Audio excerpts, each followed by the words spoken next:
¿Qué onda, Martenot? Hace muchos años, cuando tomaba clases con el ya fallecido compositor Armando Luna, por cierto, compositor que recomiendo muchísimo, si no lo han escuchado, les recomiendo escuchar su música. En fin, cuando tomaba clases con él, una vez nos dejó un ejercicio a sus alumnos que consistía en elegir un fragmento musical según lo que él nos pidiera. Nos pidió primero una introducción, luego un final de alguna obra musical, luego un momento de sorpresa y un momento de sarcasmo. Cada quien exponía ese fragmento y exponía el por qué lo eligió. Realmente fue un ejercicio en el que no me fue muy bien, pero ahorita me acordé de ese ejercicio y he pensado que es una buena idea para hacer un video en donde pueda hablar de distintas obras musicales que tengan en común. Pues nada más eso, el ejercicio. Claro, ahorita eligiendo otras obras musicales distintas a las que elegí en su momento. Entonces, vamos allá.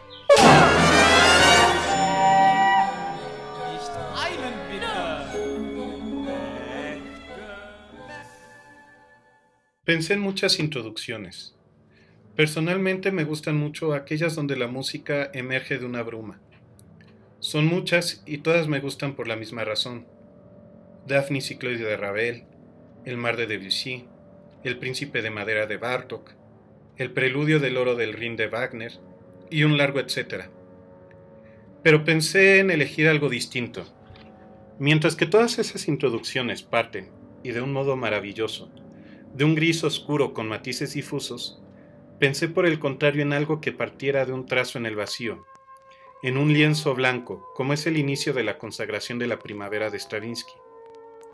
No hay nada difuso en ese primer trazo, es una melodía bien definida, pero en el vacío tocada en el registro agudo del fagot.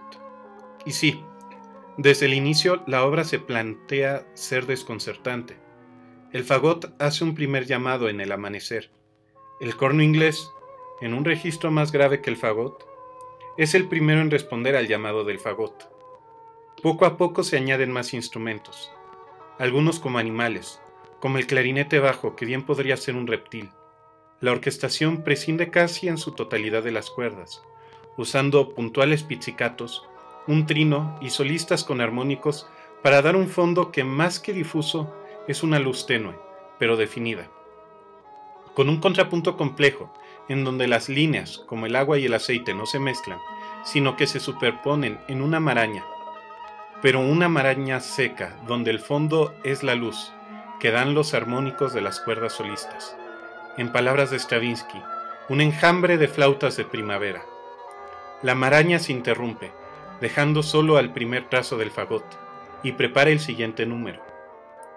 En la descripción del video les dejo los enlaces para que puedan escuchar la música de la que les hablo. Para el final, elegí el final de la Cuarta Sinfonía de Tchaikovsky. No es un secreto que Tchaikovsky estaba severamente deprimido, y de eso habla su Cuarta Sinfonía. También la Sexta. En una carta a su mecenas, Nadezhda von Meck, Tchaikovsky explica cómo el tema principal de su sinfonía es que la vida está condenada a la infelicidad, enunciado por Tchaikovsky como el destino. La sinfonía hace un recorrido desde la desesperación, el escape en la nostalgia, la embriaguez y finalmente llenarse de ruido para no sentir dolor. Tchaikovsky concluye con su descripción de la sinfonía diciendo: la vida es soportable después de todo. Y eso es el cuarto movimiento.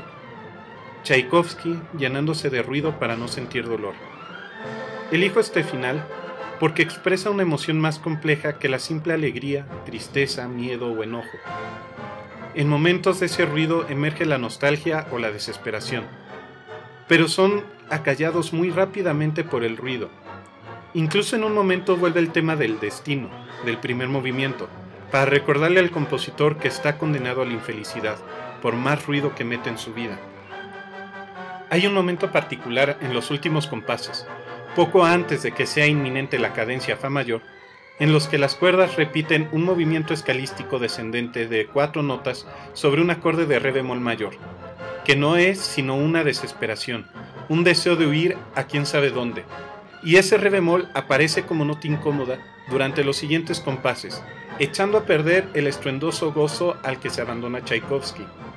La sinfonía termina en un perfecto fa mayor, pero también en una perfecta insatisfacción. Un escucha distraído podrá creer que la sinfonía termina bien, y antes de que se apague la resonancia del último acorde, se parará de su asiento en la sala de conciertos a gritar ¡bravo! Y aplaudir, sin darse cuenta de que se suma a la marea ruidosa en la cual Tchaikovsky quisiera perderse para no sentir. Por cierto, a los fans de Pink Floyd les va a gustar este cuarto movimiento de la cuarta de Tchaikovsky. Para la sorpresa elegí un momento de la Sinfonía número 1 de Mahler, El Titán. ¿Es lo mismo sorpresa que sobresalto? Cuando hicimos este ejercicio con Armando Luna, el 99% de las exposiciones fueron sobresaltos, es decir, momentos donde la música cambiaba abruptamente a un volumen muy alto. Un compañero intentó presentar algo distinto, pero la verdad es que no sorprendió a nadie. Pero me quedó la pregunta, ¿es posible que hayan en la música sorpresas que no sean necesariamente sobresaltos? Y la respuesta es que sí las hay. Ya hablé del ejemplo que elegí para hoy en mi cuenta de TikTok, así que creo que lo mejor es pasarles ese video.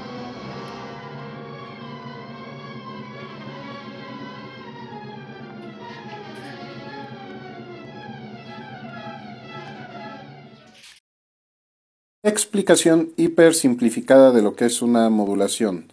Cambio de una tonalidad a otra, es decir, de una nota como centro de gravedad de la música a otra nota como centro de gravedad de la música. Esto en principio no requiere ningún trámite, a menos de que quieras ayudar a la persona que escucha la modulación a asimilarla más fácilmente. Pero como dije, esto no es absolutamente necesario. Si no te interesa que la persona que escucha la modulación la asimile fácilmente, puedes simplemente cambiar de un centro de gravedad a otro centro de gravedad nada más porque sí. Esto es lo que hace Mahler en su primera sinfonía. La primera sinfonía, El Titán, está inspirada en una novela de un escritor que se llama Jean Paul y una novela que jamás he leído, pero creo que ni siquiera está en español y como yo solo hablo español y esperanto no la podré leer nunca. Pero es la historia de un héroe y el último movimiento habla de la batalla de este héroe.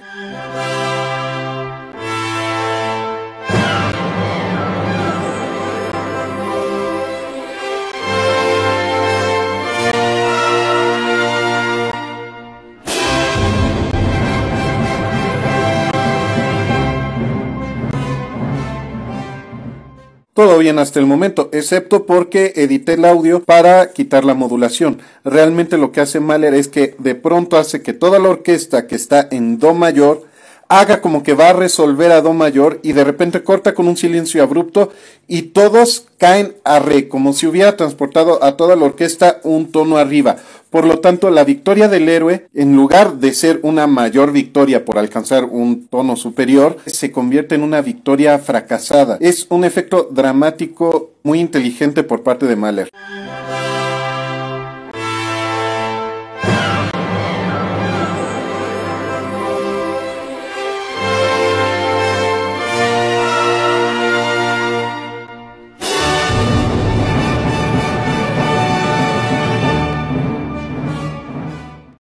Ahora hablemos del sarcasmo. Al realizar este ejercicio, Armando reconocía como sarcasmo cierto tipo de humor en la música relacionado con la burla, y no forzosamente con la definición estricta de sarcasmo. El sarcasmo es todo juicio emitido que pretende dar a entender lo contrario de lo que se está diciendo, y no es necesario recurrir al humor para ello. ¡Por ejemplo! ¿Qué casa más pequeña tienes, no? ¡Sarcasmo! Como ven, mis fuentes son muy eruditas. ¡Sarcasmo! Me gusta la etimología de ironía, ignorancia fingida. Creo que se ajusta más a lo que entendemos actualmente como sarcasmo, de un modo más amplio que solo expresar con palabras lo contrario a lo que se quiere dar a entender. Elegí la variación 22 de las variaciones Diabelli de Beethoven. Para contextualizarla y contextualizar mejor su humor, menciono que las variaciones citan un fragmento del Don Giovanni de Mozart, por cierto, en mi opinión una de las mejores óperas de toda la historia. De hecho, Beethoven cita el primer momento de la ópera, justo después de la obertura. En él se nos presenta a Leporello, sirviente de Don Giovanni, que se queja de su arduo trabajo de asistir a Don Giovanni en sus aventuras amorosas. Leporello es un personaje cómico, que sin embargo no se asume a sí mismo como cómico. A pesar de su capacidad de bromear, es un personaje que no es consciente de su propia torpeza, y eso es parte del carisma de Leporello. Podríamos hablar de ignorancia no fingida, aunque el actor represente a Leporello, sí tendría que fingir ignorar su torpeza. El primer acto de Don Giovanni abre con un unísono general, que se rompe solo en algunas cadencias muy puntuales. Beethoven retoma ese unísono de hecho, llevando toda la variación en un estricto unísono. La variación es tan transparente y desnuda que cualquier cambio en ella se nota. Un sorpresivo forte, en un contexto así, más que sorpresivo resulta bufonesco. En la segunda parte de la variación, Beethoven la transporta a mi y a la bemol. Quienes conocen de música saben que mi y la bemol no son tonalidades tan cercanas a do, y que pasar a ellas sin ninguna preparación puede llevar a una sensación de extrañeza, misma que se acentúa por la ausencia de acordes. Adicionalmente, la partitura lleva como indicación de tempo allegro molto alla notte e giorno faticar di Mozart. En música, poner alla en la indicación de tempo suele referirse a un estilo propio de un lugar, a la turca. Pero en vez de indicar un estilo propio de un lugar, indica el pasaje que se cita, es decir, el notte e giorno faticar di Mozart, como si fuera una forma establecida y empleada en distintas obras. Y bien, estas fueron mis selecciones para introducción, final, sorpresa y sarcasmo. ¿Qué hubieran elegido ustedes? Si quieren, pónganmelo en los comentarios. Y pues eso fue todo por hoy. Nos vemos la próxima. Adiós.